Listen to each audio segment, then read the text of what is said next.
Hello, everybody. Dorothy here, professional astrologer. Welcome. Today, I'm going to talk about the new moon in Cancer, what's going on right before it, how to use this new moon in Cancer, what we potentially can expect from it. All right, so let's get started. So, new moon in Cancer is on July 9th, 9:17 p.m. Eastern Time at 18 degrees of Cancer. So, with that being said, I want us to before we get to the new moon, we're in the lunar phase, the waning lunar phase.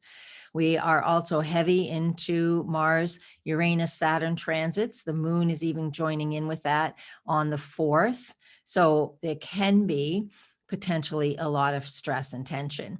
Here in New England, we were super hot early in the week, and now it's been raining and very cool for 3 days. That's going to break tomorrow, but I'm really glad for that because, when we have cooler weather, it actually calms things down. It's not the case everywhere, I understand, but it helps to calm things down. So as we're in the waning phase, before we get to this new moon in Cancer, remember that we are tying up loose ends. We are finishing projects, finishing ways of thinking.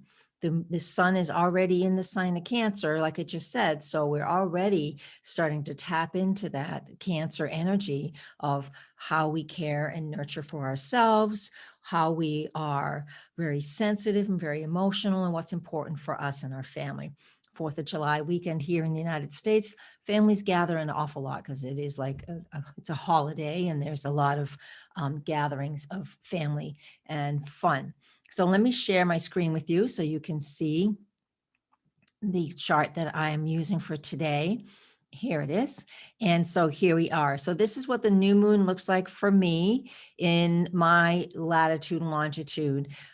So where you live in the world, of course, this new moon is right here. It'll be in a different area for you, depending on what time zone you're in. So I won't talk about that, but I will give you that overall energy of that new moon in Cancer.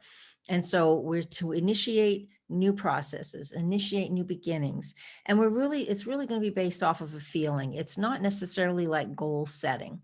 A lot of people like to do that. I know Jan Spiller's book is fantastic for that, and work that, especially if you really enjoy that type of ritual and process. But we also, if you can't really come up with concrete things, just tap into how you're feeling and journal that, because new moons are new, they're dark, we can't see them yet.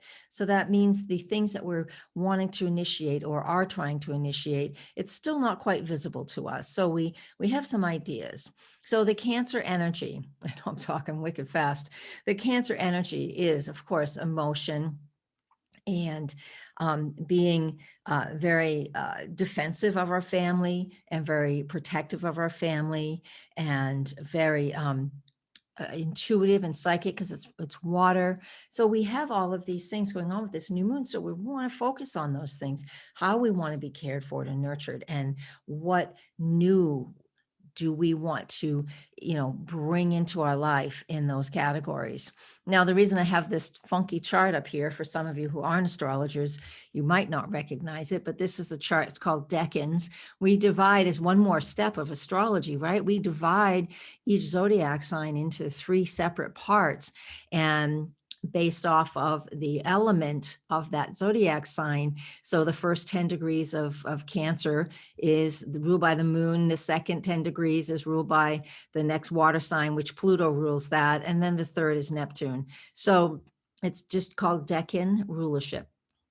That's how I pronounce it. Some people pronounce it different. This new moon at 18 degrees of Cancer means that, of course, it is still generally ruled by the moon in its own sign. Nature, right? Nurturing, emotional.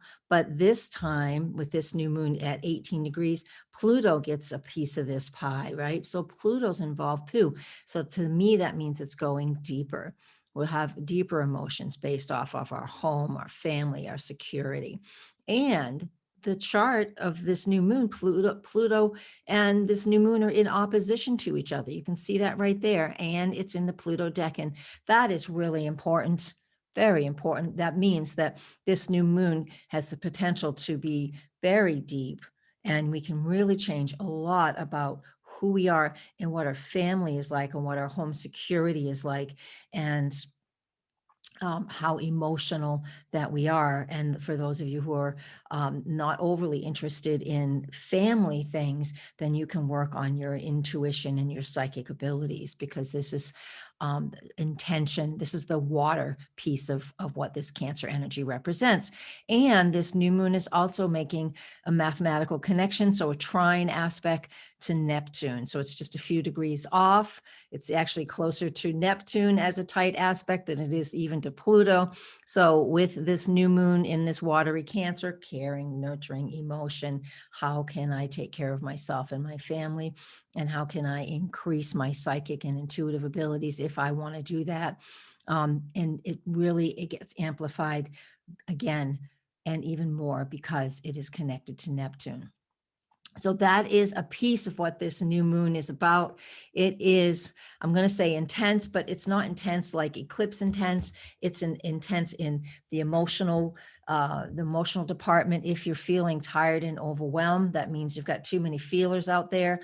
Bring that stuff back in. Just bring it in. What does that mean? It's too woo-woo for you. What it means is like, stop paying attention to how everybody else is feeling. Stop watching so much emotional news that stirs up fear.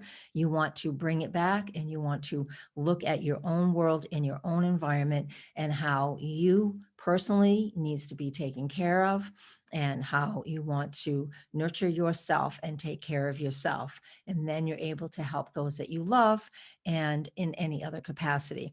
So again, if you're feeling overwhelmed, very good reasons why.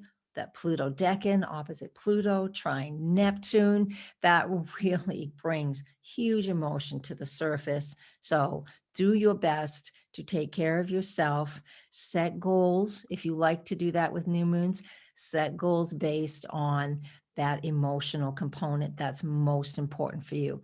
Emotionally, what's most important for you, right? We all can answer that in our own way, because we all have that Cancer energy somewhere in our chart. It's not going to be the same area for everybody. So you'll need to focus in on the houses and where that is. And I'm always teaching. Pretty soon I'm going to be teaching again. I have this great book a colleague of mine has written, Dusty Bunker. This is a fabulous book to learn from. If you want to know more about learning, I'm going to be putting together another beginner class, which we will start in the late summer. So that's like September-ish. So let me know if you're interested in that, because I've been teaching for a long time. And I'm not a big astrology school. It's just me and you and a few other people here on Zoom. So if you're interested, let me know. And all kinds of other things. You can get me on my website, natureastrologer.com. Thank you very much, and namaste. You can hear the blue jay in the background. I wonder if you could hear that on the recording. I'll go listen. Blessings, everybody.